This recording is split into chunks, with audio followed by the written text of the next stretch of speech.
Oh. Okay.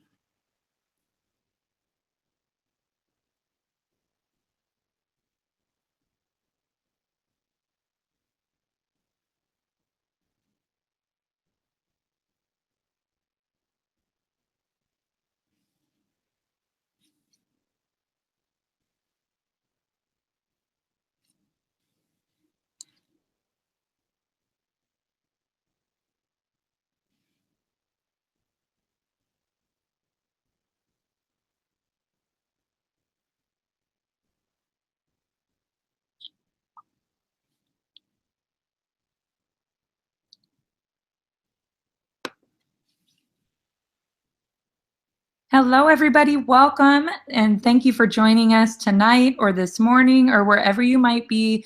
We are here live with Inquiry Mindset, Inquiry in the Younger Years webinar with EdTechTeam. We are so thrilled tonight to have Trevor MacKenzie and Rebecca Bathurst-Hunt live from BC joining us. They are going to help me, Wendy Gorton, moderate an hour of exciting diving into inquiry, but our focus this evening will be the younger years. So we're so thrilled to have this sneak peek into a new topic from Trevor and Rebecca. A few housekeeping before we get started. This is an interactive webinar, so if you see that YouTube chat to your right, please be interactive throughout the hour with us. Ask any questions you have. Make connections with each other and your personal learning network. We are here for you to grow in your own practice. So please interact with us. You can also interact with @EdTechTeam on Twitter, #EdTechTeam. We love hosting these webinars throughout the year and are always happy to interact with our community. This archive will also be available here on this YouTube channel. So if you have to pop out or if you want to share this with a colleague, right here, this link will be where you'll want to share it. And we have a special giveaway of Dive into Inquiry and an advanced copy as soon as it's available, which Trevor and Rebecca will tell us later on in the webinar, for one lucky winner tonight at the end of the webinar. So stick around. There is some incentive to hang out, not just hanging out with each other, which will also be a reward. So folks, I want to introduce you to these two amazing educators tonight. But first, please introduce yourselves in the chat, if you wouldn't mind letting us know your name, where are you joining us from tonight at our webinar, maybe what your job role is. A lot of you are probably in the primary years education, maybe administration, or have another reason for being here tonight. So please share your job role. And just for fun, what's for dinner or brekkie for you this evening or this morning, wherever you might be joining us from. Trevor, Rebecca, and I were just looking at where you all are from, and we have the US, we have Vietnam, we have lots of Canadians, lots of Australians. So really exciting global group tonight. If you feel so inclined in the chat, also share your Twitter handle if you'd like to make any other connections in your personal learning network as well. So please drop that in. Welcome Todd, welcome Eric, welcome Carolyn, welcome Janelle and Maria. Really wonderful. Lori, great to have you here tonight as well. So keep those introductions rolling in. Welcome Frank, chili for dinner. Rebecca and Trevor, what are you having for dinner tonight? Oh gosh, I have no idea. I haven't thought about dinner yet. I've been thinking about the webinar all day, but I'm sure there'll be something yummy waiting for me at home. Rebecca, how about you? No plans yet. No plans yet. Have a lot of, now you have some menu ideas. Allison is having pork and potatoes in Albany. MB, it's 7 p.m. So I really just think this is just so powerful of education. Is that folks come during their dinner and during their breakfast. So great. Thank you all for those entries coming in. And let's hear from our authors. So Trevor and Rebecca, would you like to both tell us a little bit about yourself? Absolutely. Yeah. Thanks, Wendy. So thrilled to see so many friends. I'm just looking over at the chat right now. A lot of familiar faces and a lot of new friends joining us. So thanks so much for giving us your time. The topic of inquiry in the younger years is really an important one and a powerful one happening globally. So for us to come together as a community and ask some big questions of ourselves is really exciting. So thanks for being here with us. I am Trevor MacKenzie, author of Dive in Inquiry. We are in my classroom here at Oak Bay High School in the Greater Victoria School District in Victoria, British Columbia, Canada. And this is my lovely co-author, Rebecca. Hi.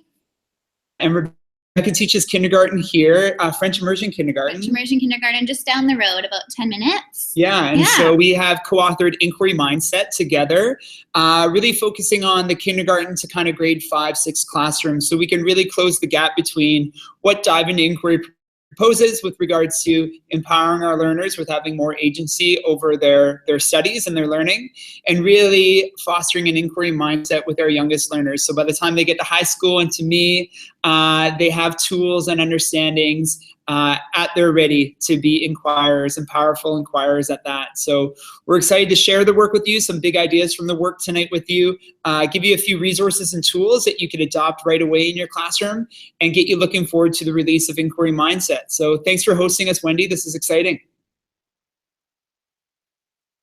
Awesome. Thanks both of you for joining us. I have a little bit of echo on your computer. There's a bit of an echo. Oh no, what should I do about it? Let's see. I can mute you after I ask a question. Maybe I'll. Okay, so I've muted you, Trevor, but you'll need to unmute yourself after I ask a question if that sounds good for now. Great, everyone. I've dropped in Rebecca and Trevor's Twitter handles.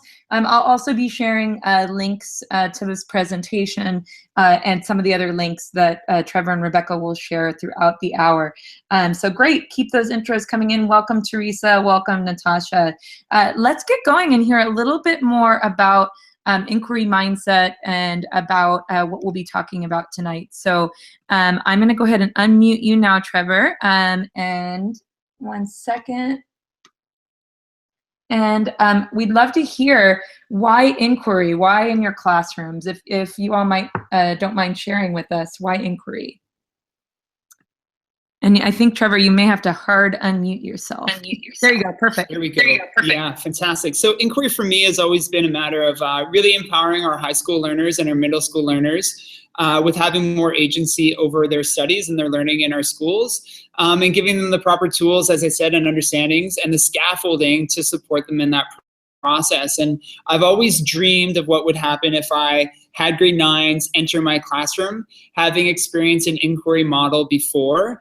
And that's where Rebecca's work and my consulting with Rebecca really has proven powerful, is we're able to look at those middle years, kind of kindergarten, but also grade 3, 4, and 5, and really adopt some clear practical strategies to empower our learners throughout their learning. So I'm really excited with Inquiry Mindset because I think it really bookends the philosophy behind Dive into Inquiry from kindergarten upwards. What's your philosophy on inquiry, Rebecca? Thanks. I think the younger years is just such a powerful time, and inquiry just fits so nicely. Learners arrive in kindergarten and those early years just so excited and curious and enthusiastic about learning that it's just the right time to start. And they, in order, like being able to share their passions, open up this whole new door to learning that they didn't know existed, but that they're so ready for. And I think that if we can start those skills, as Trevor was saying, and practice and really hone in on what research means early, then they're just going to be so much more successful in their educational career, but also. And I'm a father of 2, so I have a son named Ewan. He's going to be so excited that I'm mentioning him on YouTube. Ewan's in grade 3, and I have a son named Gregor. Gregor's in kindergarten. And as a father, I think what Rebecca and I propose in Inquiry Mindset really drives home what we want for all of our children in schools. We want them to feel confident in school. We want them to be reflective in their practices at school. And we want them to feel like the world is their oyster and no pun intended, we want them to dream big dreams and to explore their wonderings and their curiosities. And we want to nurture that throughout their elementary school years. So by the time they're in high school, they could really do amazing things with their inquiries. So that's kind of the philosophy that both of us approach our classroom, our practice in, but also the big ideas behind inquiry mindset are fostering that mindset with both our students and our teachers. I do think something that inquiry mindset does quite powerfully is it teaches the teacher how to have an inquiry mindset, that just as much as it nurtures it within our students. So yeah, we're super excited. I'm really proud of this work that we've put together. I can't wait for it to get in the hands of readers globally and to really, again, traveling around the world, talking about dive and inquiry. A lot of questions I receive are, well, what are some ideas in fostering what you propose in the elementary school classroom? And although I have those ideas at the ready for when I receive those questions, the book is really our collective response to what we propose. And we can't wait for readers to hear some of those ideas in this webinar and roll them out in their practice, but also for you to get hands on a copy of Inquiry Mindset when it's released. Awesome. Thanks, Trevor and Rebecca. And we have Rima Rodriguez sharing in the chat that she uses inquiry to allow children to wonder about their learning and to come to know around their world and understand it. So thanks, Rima, for connecting with us as well on that. And Jaya from India joining us has 2 children as well. And so it seems like a lot of parents and educators have a vested interest in helping their students and children wonder about the world. So thanks, Jaya. And Jaya enjoys telling stories and having time with stories. So that's a perfect segue to know a little bit more about your new book coming out, Inquiry Mindset. I know right behind both of you, there's Dive into Inquiry sketch notes that Rebecca actually did. And obviously the success of that has led to exploring the younger years in particular. Can you both tell us what we can expect and when it will be released? Yeah, so it's going to be released early 2018. So, you know, it's going to be the perfect delayed Christmas present. You know, you could put a card in your loved one's stockings and give them that as a delayed gift. But it's going to be released early 2018. We can't wait for it to get in the hands of teachers. I want to share with you one big idea from the book right now that I think is really going to be something that you could roll out in your practice right away. And that is the role of questions in learning. And we're really big fans of provocations and using provocations to spur on interests and curiosities and student wonders, but specifically more questions in the elementary school classroom. So provocations are either little stations or arrangements or images and videos meant to provoke deeper thought and deeper questioning. So we have a few slides that we'd like to show you of provocations that we've used in our practice. And what we'd like to do is model how we would use a provocation with our younger learners. Show you in a second provocation exactly what that feels like and looks like, and asking you to participate in the chat with the second provocation. So what we'll do is Rebecca will show you a provocation, she'll model it and how we use it, and then I'll get you to actively do one in the chat. It's going to be exciting. Wendy, why don't you show them the first provocation, the first slide, as Rebecca talks us through it. Perfect. I love that you're modeling this. So this is awesome that we're modeling as well on the webinar. Great, thank you. So this first image here that's coming up is one we thought would be very timely right now, as lots of our friends in the younger years and probably older years as well are kind of going through that whole flu season.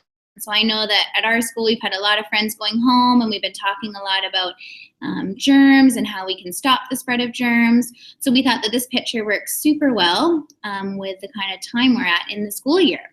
So it's something we would put up on our screen, or you could print out and hold at the carpet or in front of your desks, and just really have our learners look and think at this picture. So we're kind of aiming to have them answer 3 questions. So what do you notice, thinking about, and what do you wonder?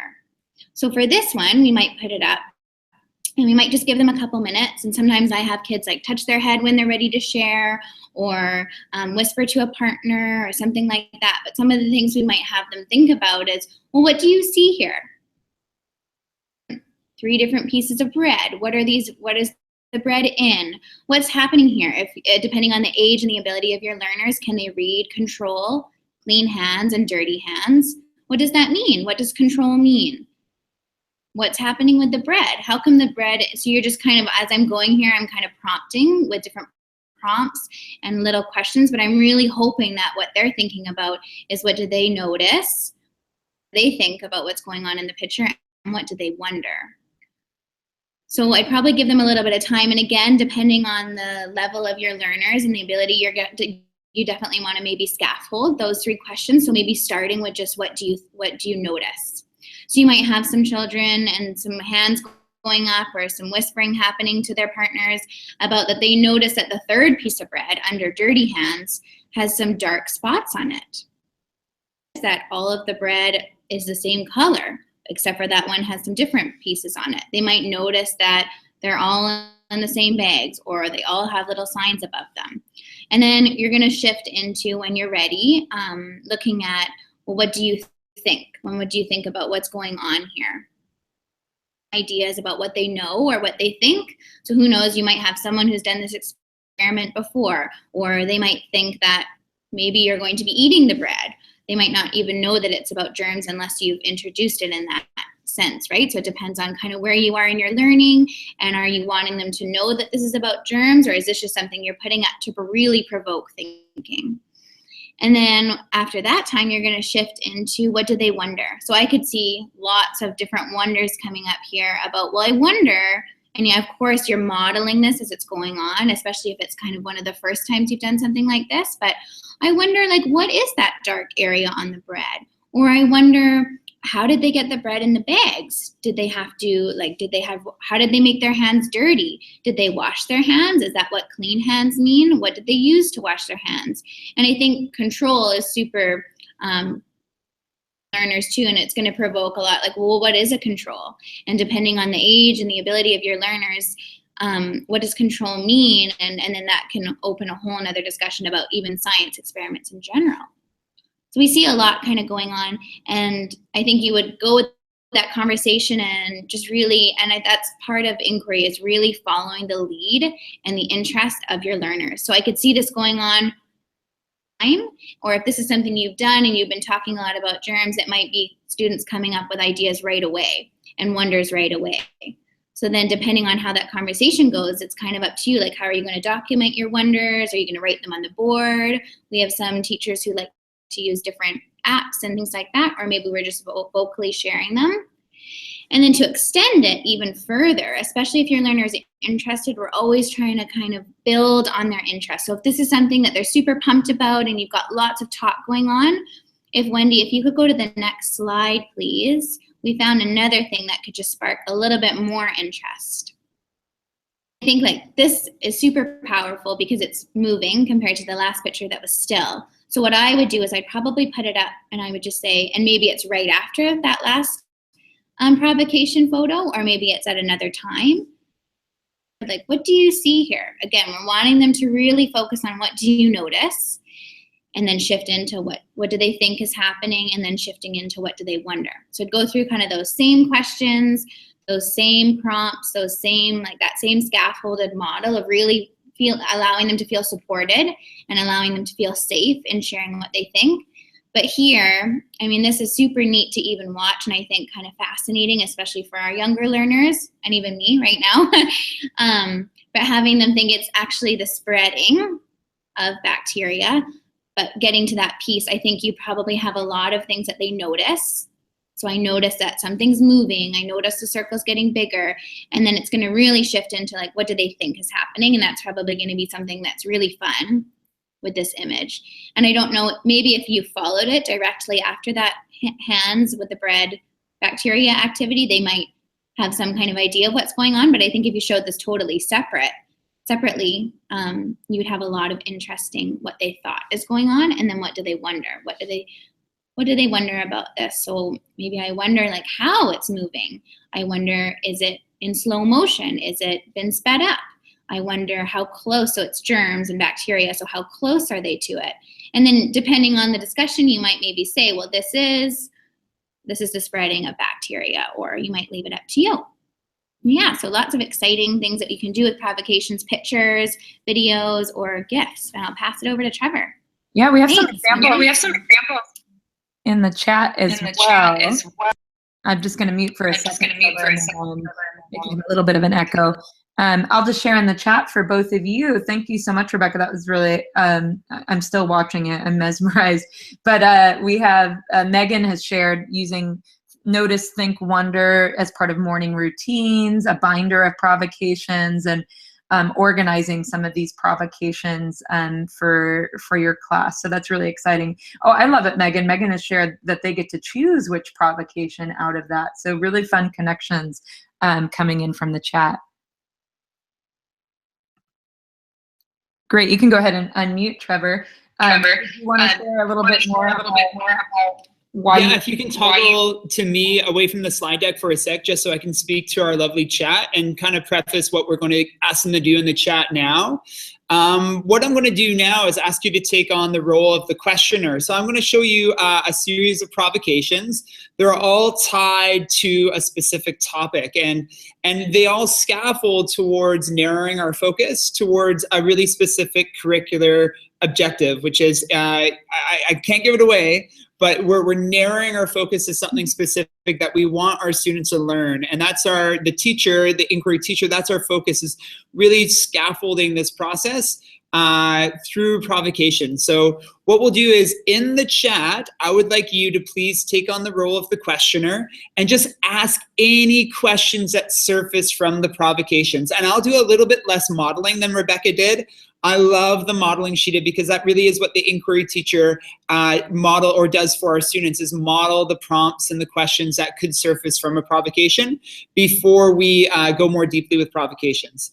So I'd like to do a little bit less modeling with you and have you fire questions in the chat and just see what surfaces from your questions. So you can put yourself in the role of the student for a few minutes through these provocations. And again, they're all tied by something in common. And I'd like you to kind of build on your questions throughout the provocations that we pitch your way. So why don't we go back to the slide deck with the first GIF, Wendy, and we could show them that series of images. Great, so back to the next one in the slide deck. There we go. So I love this one for many reasons. I think this is one that our boys in our younger years would just get so excited over. You know, they'd be bouncing in their desks or in carpet time. I love the eruptions. I love the explosions. But again, what do you notice? What do you wonder? What do you know as well? And having them surface their questions in the classroom. And I'd like you to do that in the chat now. What questions surface from this provocation before we move on to the next one? And you can give as much time per provocation as you'd like, depending on the grade level and depending on your modeling and your prompting. Right now, I'm only going to give you about 20 seconds per slide to throw a question in the chat. So just focus on one question that surfaces from this provocation. And why don't we go to the next slide now, Wendy? So we've gone from an animated image, a GIF, to a really visually stunning image. And I love using stunning, beautiful, vivid graphics as provocations. And so again, this is building on the previous one, but I just let this one hang in the classroom with my learners for a time. Sometimes we put a timer up on the projector and we give our students a bit of a countdown to throw out their questions that surface, and they get really excited when they see a timer to throw as many questions out as they possibly can. But again, a beautiful image, a striking image. You can imagine showing this in the classroom on the projector with the lights dimmed and the impact it would have on your students and creating excitement, but also surfacing more questions. So throw a question in the chat around this provocation. Again, what we're trying to do is really have you model how questions surface from provocations. And if you'd like to put yourself in the role of your learner to do so, feel free. What questions would surface from your students at the grade level of which you teach? Why don't we go to the next provocation, Wendy? And we're getting a little bit more specific here. I do like this one because this is, if you're teaching this in your classroom, this is a graphic that you probably have at your disposal, whether it's something hanging on your wall or something in your book room or something from a textbook. And what we're doing here is we're starting to narrow our students' focus a little bit more and give them some of the jargon, some of the terms from a specific teaching area, so they could start to use those in their questions. So I may even prompt my students through modeling, Hey folks, could you please use a few words that you see from this provocation in your questions? And that could be a prompt for you as well in the chat. Looking at this provocation, could you pull a few words that you see in this diagram and have those surface in your questions? And now with this next prompt, we're really going to narrow our focus a little bit further, if you don't mind changing the slide, Wendy. And I'd love to see what my students come up with this provocation. Based on the previous ones, and of course, the accessing prior knowledge bit is so powerful through provocations. We really are kind of getting a diagnostic of what our students already know, and what we could do next in terms of our research and accessing various resources to deepen their understanding based on these provocations. So I love this. I'm sure a lot of you have connections to this or have an understanding to this historical event. And I'm wondering, putting yourself in the role of your students, what questions would they come with if they saw this provocation? And we can go to the next slide because it's really tied to this one quite closely, Wendy. And this is just, it's the same image from a little bit different of an angle. And again, what's going on here, students? What do you see? What do you notice? What do you wonder? What do you know? And there's a good chance someone in the class knows something. Maybe they checked a book out of the library, or they saw something on YouTube, or they watched something with their older brother about this event. And I'm loving the questions that are happening in the chat. This is fantastic. And these are exactly the questions that surface from our students, Wendy. And so going through this exercise, and I think we're going to give them access to the slide deck. I could be wrong, Wendy. Is that something we're planning on doing? Yeah, absolutely. I'll drop Great. So, feel free to experiment with these provocations in your class. We've done 2 for you now. Well, 2 that are connected, really. We've got 2 from bacteria, and then we've got a range from volcanoes here in landforms.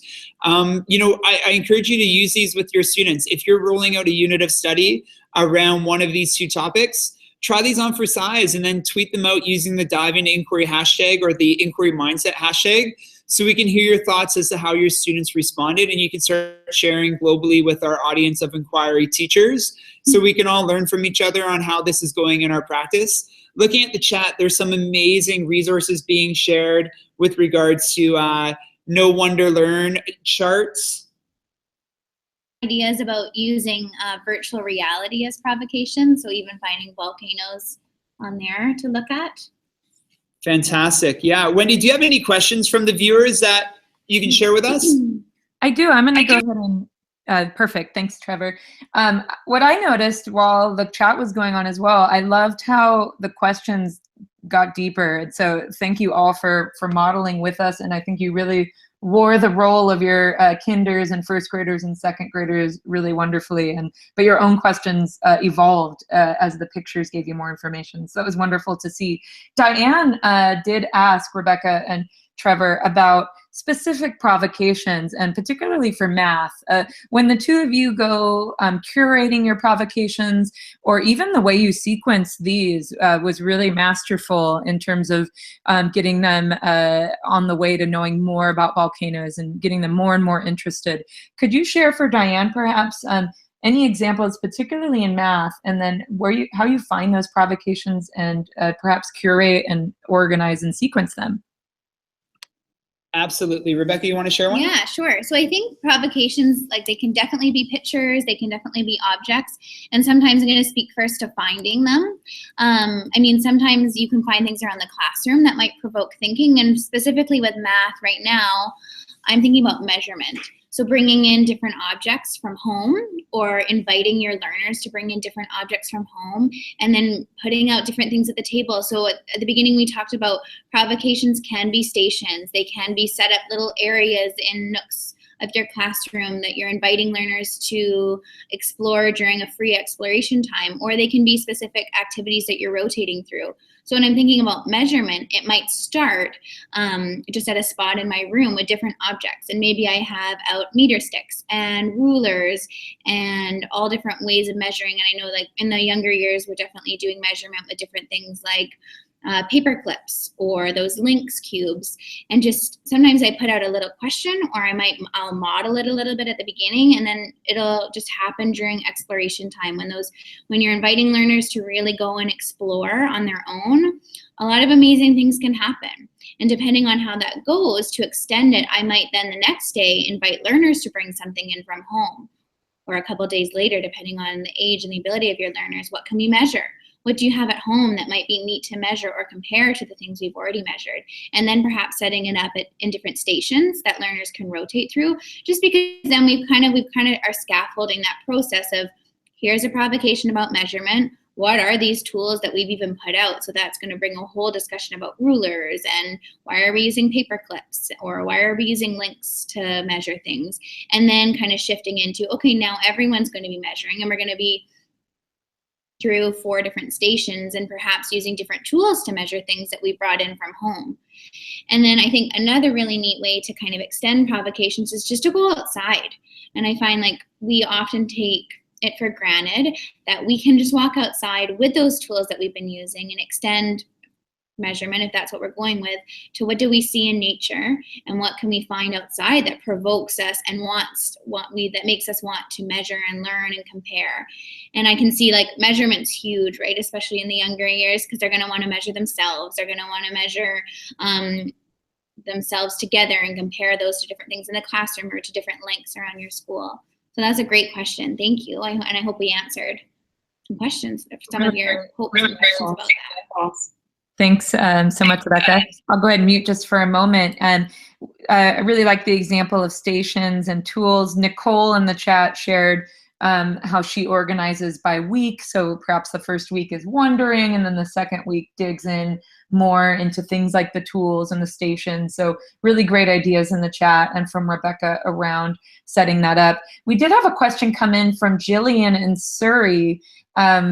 What classroom management expectations, strategies, and routines are effective for supporting these inquiry-based activities? So I think, Rebecca, you shared a couple right now with stations, and Nicole shared things like timing. Do either of you have, or in the chat, if any of you want to share as well, examples of classroom management strategies and expectations?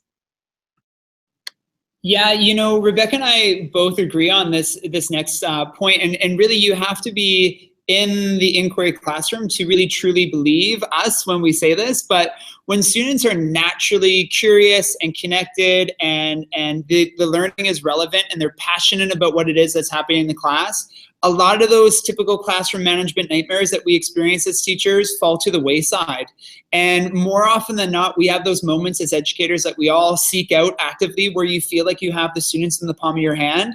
Those moments happen a lot more often in the inquiry classroom than elsewhere. And so it sounds like a bit of a cop-out, but I mean, when students are naturally passionate, curious, and they have a voice in the questioning that happens in classroom, a lot of those management issues go away. But you know, one thing that we actively try to do to foster more of a, I guess what you could say to be a shared learning environment would be, and this kind of affects the classroom management and the tone of the room, absolutely, would be to teach our students the language around inquiry and to teach the students the language around being strong communicators and collaborators. So in our inquiry classroom in the younger years, there are sentence stems, communication stems posted on the wall. So students can collaborate both with the teacher but also with each other using these stems, because really what we want to do is scaffold the language around asking deeper questions and communicating with one another and sharing perspectives in a respectable or respectful kind way. And so the language that we're using in the inquiry classroom allows us to manage the inquiry process a little bit more explicitly and mindfully. But again, when students are exploring something that they're really excited about, a lot of those classroom management issues fall to the wayside. Thanks, Trevor. That's a really great point to nail home, being brave to just trust that it will go well, and like all of the examples. Thanks again, Nicole, for adding that note in that for as long as there is structure, students know what's expected. Everything flows smoothly because they're so engaged. So other examples of engagement is Diane measuring snow right now. That's awesome, Diane. Great idea. Alicia did have a question about, because it's the younger years, when you are curating provocations, oftentimes the most provoking images can be scarier for younger ages. Do either of you have any tips for as you are looking for the appropriate provocations? When is it too scary? How do you know? Any thoughts around that? Yeah, for sure. I think that's a great point. And for sure, some of those images that we showed, you definitely have to know your learners. And I think one of the biggest pieces for us is relationships first. And building those relationships at the beginning of your time together, whether that's in September or whenever you join the group, is crucial. And for me, knowing kind of triggers that might trigger some of my learners is really important, especially when looking for images or bringing up topics that might provoke some different emotions that we were perhaps trying not to, like something different than we had thought out. So use your judgment.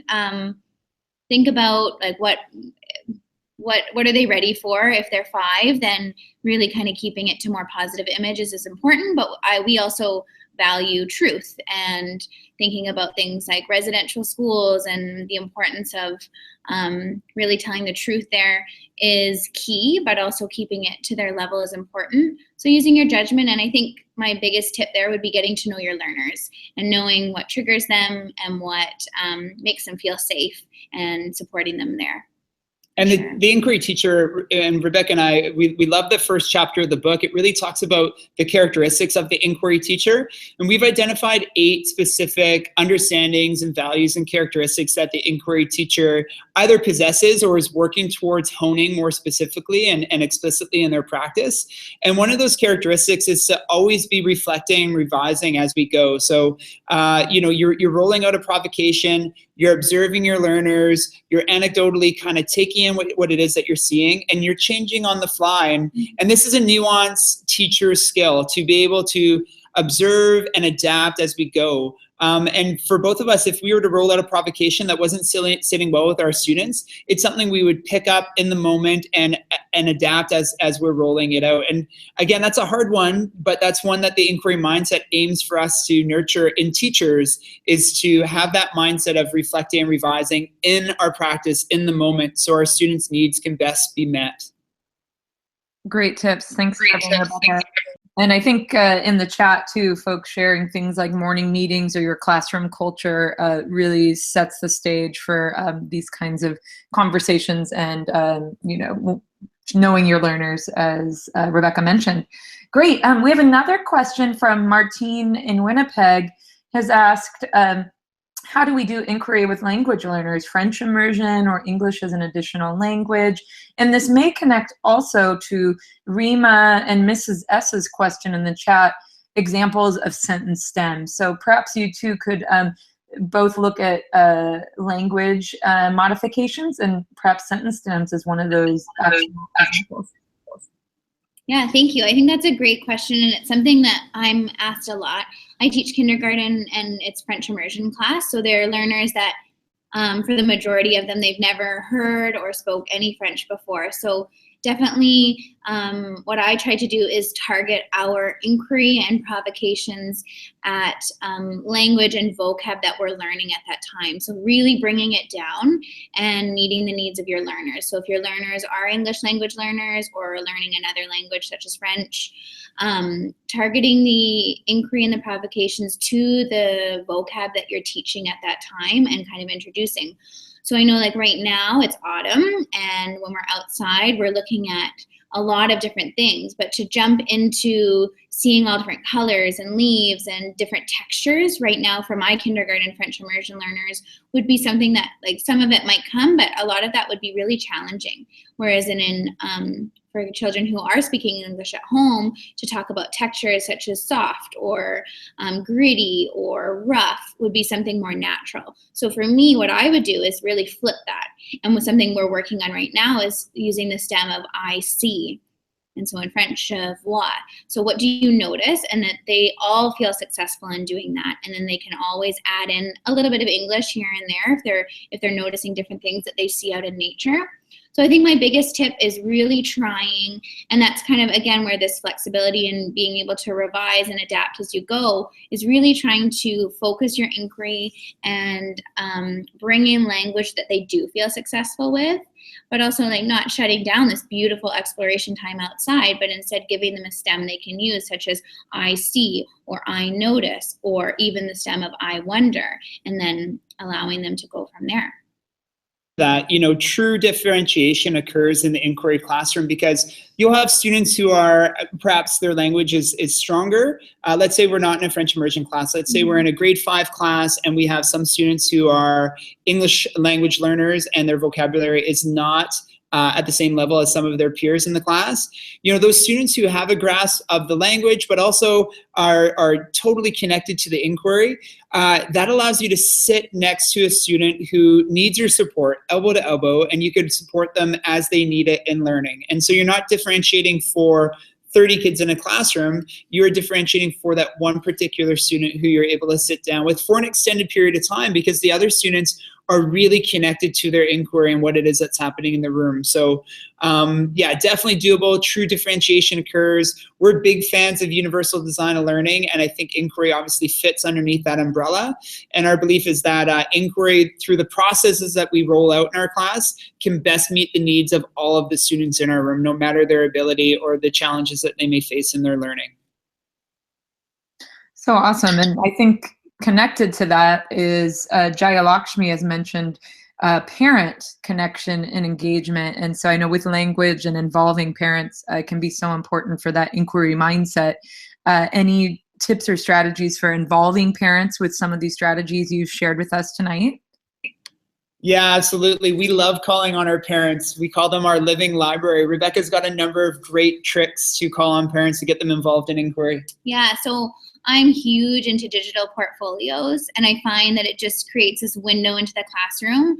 So even taking pictures of the provocations that we're doing or experiencing that day, or taking pictures of things or little video clips and sending them home and asking parents, like, do you have anything you could add to this table? Or ask your child about this image, what comes up at home, and share a little bit about your conversation with them on the portfolio. Kind of creates this ongoing dialogue between what's going on in the classroom and then opening it up to the learning and the wonderings that are happening at home. And I think this is great because this dialogue is ongoing, and then you start seeing really neat things like objects being sent in, or parents shooting you an email and saying, hey, you know what? I actually work here and I'm wondering if I could come in and share, or I have this resource that might connect to what you're doing. I often get sent in tons of books. Books is a big one. So parents kind of start looking and they're like, oh, that the class is wondering about such and such, and they start sending me in books about, I mean, we did a Ted Harrison inquiry last year, and the amount of books and stories that we learned about Ted Harrison, because he's local to Victoria, a local artist. It was really neat to see the connections, and what we learned from families was more than I could have hoped for. I think and what we're doing by posting pictures on a portfolio, or kind of sending something home, or sending a quick note home, like, do you have anything you can add, is also we're modeling for our parents. And we're really showing them the idea of flipping learning to, like, what do you see here? What do you know? What are you thinking about? What do you wonder? And those are types of questions that they will take with them. And then even sending home little blurbs about go on a walk and ask your child these questions, because this is what we're working on at school, can create that ripple effect to their home lives. And also we'll often ask our learners to go home and ask their parents the questions that surface from provocations in class, whether it's from a wonder wall or our curiosity jar or the provocations that you saw during this webinar. We'll ask our learners to go home and over dinner tonight, ask your parents for 5 minutes, one of the questions or two of the questions that surface from our activity today. And what that really does is it encourages not just the parents to get involved in the learning that happens in school, but to model where to find answers to some of those questions our students have. And so sometimes through our digital portfolios, we'll ask parents to find a resource, find a book, make a trip to the library. Can you find an appropriate video on YouTube to deepen understanding around this question? And so there are so many ways that we can rope in parents into the inquiry conversation, and they are valuable inquiry resources, to be honest. They're one more professional or adult that we can loop in to deepen understanding with our learners. So that's a great question. I'm glad it came up. And something we cover in the book at length is the role of parents and how we can get them involved in inquiry. That's wonderful, Trevor and Rebecca, really great examples. I think that connects to Kathy mentioned in the chat, how do we teach our kids to wonder? And I think parents can be a big advocate for that. Manjeet shared an example of inviting parents to collect leaves and ask questions about them at the dinner table and at home. So I feel like all of those help towards Kathy's question of that teaching wonderment for sure. So thanks, Kathy, for the question. We'll keep ideas for you rolling for sure. Diane did have a question about feeling overwhelmed sometimes, and maybe that connects with a lot of these strategies we're talking about tonight with STEM sentences or provocations. Maybe some of this vocabulary is new to many of you tuning in, and hopefully you've been able to, through inquiry here in this webinar, even as adults, maybe learn some new strategies. Any ideas for Diane, Trevor, and Rebecca, with this feeling of being overwhelmed? It can make you feel maybe you're not creative enough, or maybe a little bit of apprehension as you're trying to search for a really provocative image or video. Any suggestions on how to on this inquiry for beginners? Yeah, I think that's a great segue into the swimming pool graphic. Do you mind toggling over to that slide deck graphic for a moment, Wendy? And thank you. This graphic really was the backbone to dive into inquiry. And, Rebecca can speak to it in a moment on how it is, evident in the K-5 setting as well. And this helps us feel less overwhelmed and more mindful in how we're rolling out inquiry in our practice. And it also helps our students feel confident working through inquiry. I think the biggest risk the inquiry teacher takes on is going to the deep end of inquiry too fast and too soon, and students feel anxious and concerned and underprepared. And so really what we propose is a scaffolded approach to inquiry, one in which we are modeling throughout the year and kind of going through this gradual release of control over learning throughout the school year. So by the time we get to free inquiry, which is the deep side of the swimming pool, our students have a number of skills and understandings to be successful there. And so throughout the year, we are modeling essential questions, we're modeling research and where to find awesome resources. We're modeling provocations and weaving provocations into all of our inquiries. And through this scaffolded approach, we're really able to get a lot of the learning objectives hit and met early on in the year. So students, when they have more agency, we're not as tied to the content that teachers always feel that we're really tied to. So, a big question that I've received in my travels is, Trevor, this is great, middle school, high school, but is this something that we can roll out in the elementary school setting? And I say absolutely. Rebecca, could you speak to that briefly? Mm-hmm. I totally agree. I think the way that the image even scaffolds it for us as educators is just so powerful. So what I often tend to do is I'm kind of chunking and envisioning my year, really going through the 4 types of inquiry. So we're really starting off our year small, and I think that's another great piece for educators who are just kind of diving in. Start where you feel comfortable. It's going to be the same for your learners. They need some structure, and they need it to be scaffolded. So start off in structured inquiry and just engage together. Engage as one group into an inquiry all together. You're all kind of going with your wonders, but at the same time, you're using the same resources and you're really answering that same essential question. And then it's really dependent on the ability and how comfortable and kind of where we're starting to pick up independence is when I choose to shift into controlled inquiry. So as I'm saying, I envision my year structuring kind of through these 4 types of inquiry. If we're still needing to do another or a couple more structured types of inquiry, then we do that. Like, it's not I just do one and I'm ticking a box. I'm really reading my room, reading my learners, and wanting them to feel comfortable and supported, but also I want to feel comfortable and supported as well. So then shifting into controlled inquiry and guided inquiry. So we're starting to invite kind of different kinds of ways to research or different kinds of ways to design that product or to show their learning and to make their learning visible. And depending on my group, I mean, I teach kindergarten, so sometimes depending on the type of group that I have, free inquiry is a possibility, but other times I'm straddling guided and free. So we want you to think about these creatively, but also in a way that works for you and your learners.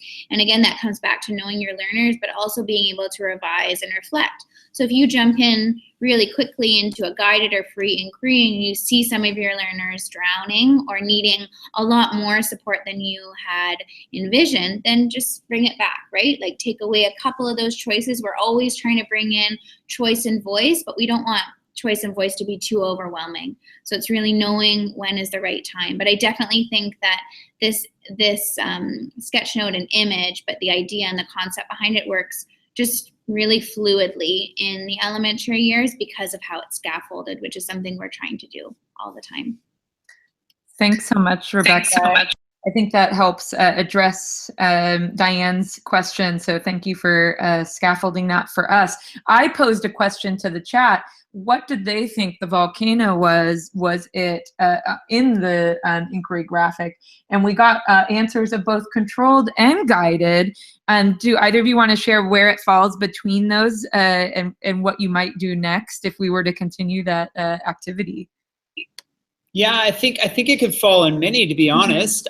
You know, it could be structured depending on how I roll out the next step. And we always want our students to have a role in the questioning process and us to explore some of the questions that surface from provocations. But really in structured inquiry, that's where the teachers designed an essential question that all of the learners are going to explore. And so I could very well draft up an essential question based on those provocations, but the provocations is the entry point to that essential question, and that would be structured. So really those provocations could be used in any type of inquiry. I'd love to hear how the chat sees them being used in structured or controlled or guided, and how we make sense of that based on our learners that we work with. But the provocations aren't tied to a specific type of inquiry. It's more what you do after the provocations that will determine what type of inquiry that is.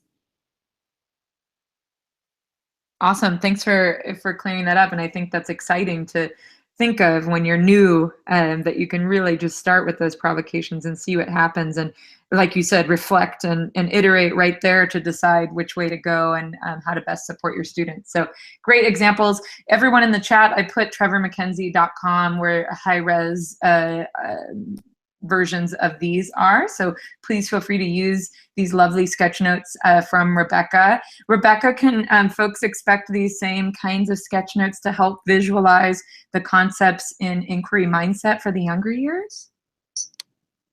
Yes, of course. Sketch notes are just so powerful, and we really find that they kind of allow the reader to really grasp and to envision and to kind of live the thoughts and the ideas and the concepts that are being spoken to in the text. So yes, we definitely have some sketch notes that are coming and will be released closer to the time of the book, and then some will be released with the book as well. So lots of exciting things coming up. Thank you. Awesome. And do you want to share a bit about what more they can expect in this book? What other concepts? I think so far we've shared how this guided inquiry might happen in the younger years and how that might be different, and also things like parent engagement and structures and scaffolds, things like that. Is there anything else in the chapters, takeaways, things to be excited for that you'd like to share with the chat? Yeah, we'll each share something we're each proud of individually. You know, one piece of the book that I'm really proud of is we really support the role of the teacher librarian in supporting inquiry. You know, in Dive into Inquiry, I refer to them as our inquiry allies, our support network in supporting our students in inquiry. And we've dedicated, goodness, it's a long chapter. I'd say it's probably around roughly a third of the book, maybe a quarter of the book, to the role of the teacher librarian. And both in terms of supporting inquiry, in terms of finding resources, but also in so many of those inquiry skills and understandings and nurturing those in our youngest learners, from sentence stems, communication stems, collaboration stems, to research skills, as I referred to, but also having a hub that really is a learning commons, that isn't the traditional library that we grew up in where learners were told to shh when learning occurs.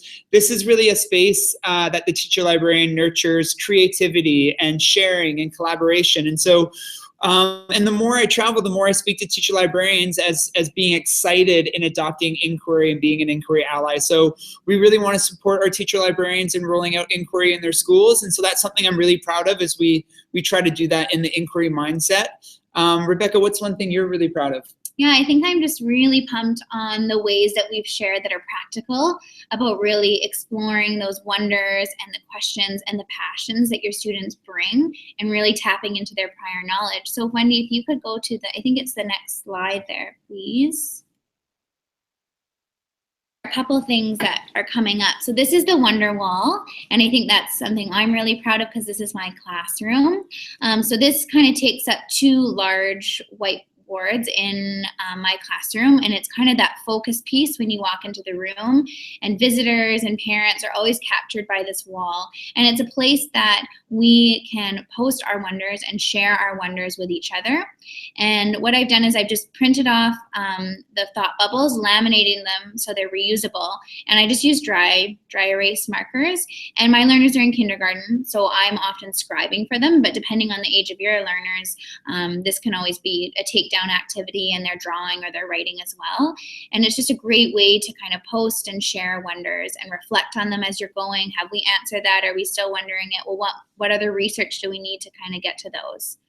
So that's definitely one thing. And if you can toggle over to the next one, please. So another form of a wonder wall, and this is one that's in a library. So having an interactive wonder wall in a community space is a wonderful also way to kind of model that questions are important and celebrated and honored, and that they're important to our learning.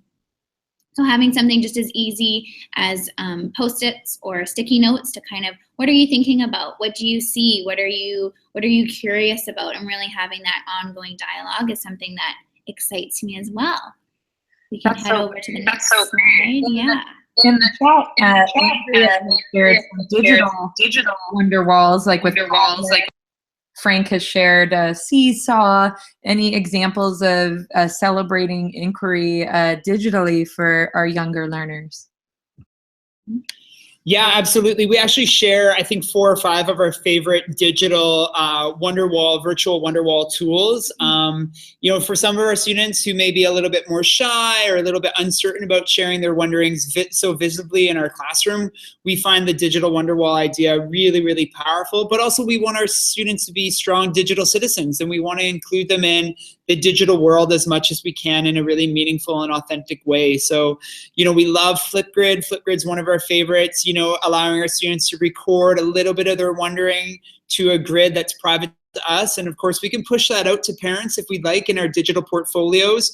We love Padlet. We use Padlet in our classroom all the time. Another great, really intuitive platform for students to contribute their wonderings to. Rebecca, what's one of your favorites? Pocklet's really good too. It's kind of similar to Padlet, but instead of it being online, it's an app, so you can use it on your iOS devices, which is pretty sweet. And then it's just another way of taking ideas and building that brainstorm. So it's super similar to Padlet, but instead of it being online, which sometimes with permission and our younger learners is actually a safer and easier way to do it, and then pushing it through the portfolio way to connect with families.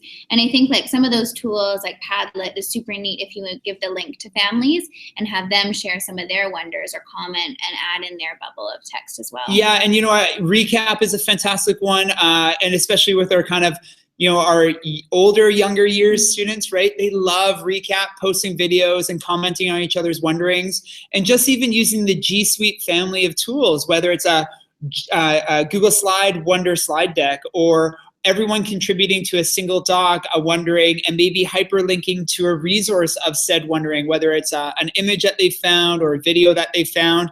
And then again, we're working on all those digital literacy and fluency, you know, key concepts. Can they navigate? Can they contribute? And can they kind of cohabitate those online realms in a really meaningful and respectful way? So that's something that's in the book. We're really happy that came up in the chat. And yeah, thanks for asking that. Awesome. Thanks, Trevor. Awesome. Thanks, Trevor. Question. Really great ideas coming in chat, especially around planning things like Wonderballs, already discussing how to use space in exciting and innovative ways. I did want to address, before we close out tonight, Brenda from Nanus Bay in Ontario, and then also Mar in Ontario have similar questions. How to plan for assessment and the required curriculum and standards and the reality of daily teaching. How does this fit in? And do you have any rubrics or things to scaffold grading and assessment? Yeah, I think for me, what I try to keep in mind is if we've got, which we do, content and concepts that need to be covered, those are what I'm really bringing at the beginning of my year and putting into my structured and more controlled inquiry, because that's more a little bit me driving those ones, or it can be. And I find that then as I'm scaffolding through my year, when I get to that kind of third term, we've covered a lot of that curriculum and the content and concepts that I was hoping to cover, which does allow us a little bit more time for that free and that choice and voice period. And I like to look at inquiry in a way of we're not just covering like a content or learning about a specific topic, but we really are developing these research skills that tie into literacy. And as we've talked about, provocations about math, so tying into numeracy. And I think that if literacy and numeracy are really driving our learning, then no matter what the topic or area of focus or theme that we're inquiring about, we can be focusing on what we're covering and building on and improving those types of skills. And looking at readers, what kind of readers can you find that are kind of pushing and challenging your students and having them focusing on those different reading strategies that you're building on at other times in your classroom, or bringing that into inquiry.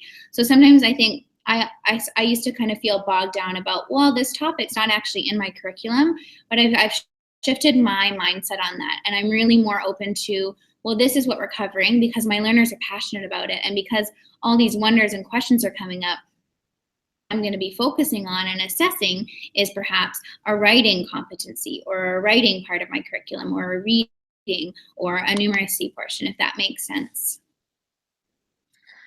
Awesome. Awesome. Great examples both.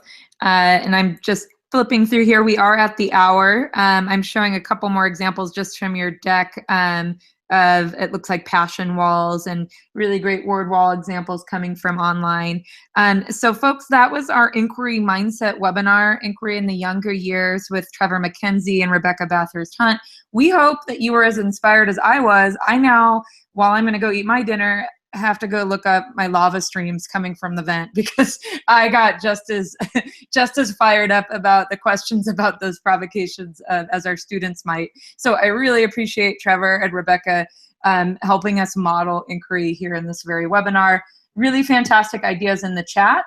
I will be archiving this chat as well as the webinar YouTube link and these slides. We'll package all of those up and send them in an email to you, and they'll also be available on the edtechteam.com blog, so you can keep diving into this inquiry with us. I've also put in a link to Trevor and Rebecca's newsletter, bit.ly/dive into inquiry newsletter, case sensitive. So that's in the chat. Please sign up for that, and you can get up-to-date information about not only Dive into Inquiry, but Inquiry Mindset, which will be coming out in February. And with that, everyone, I'm going to end the webinar by choosing one person to receive a copy of Dive into Inquiry, and they will get the first copy of Inquiry Mindset. It is going to be Lori Swanson. All right. So Lori, we'll follow up with you via email. Thanks to all of you for joining us tonight. Thank you, Rebecca and Trevor. We will see you all online. Thanks, everyone. It was fun. Thank you so much. Thanks for tuning in.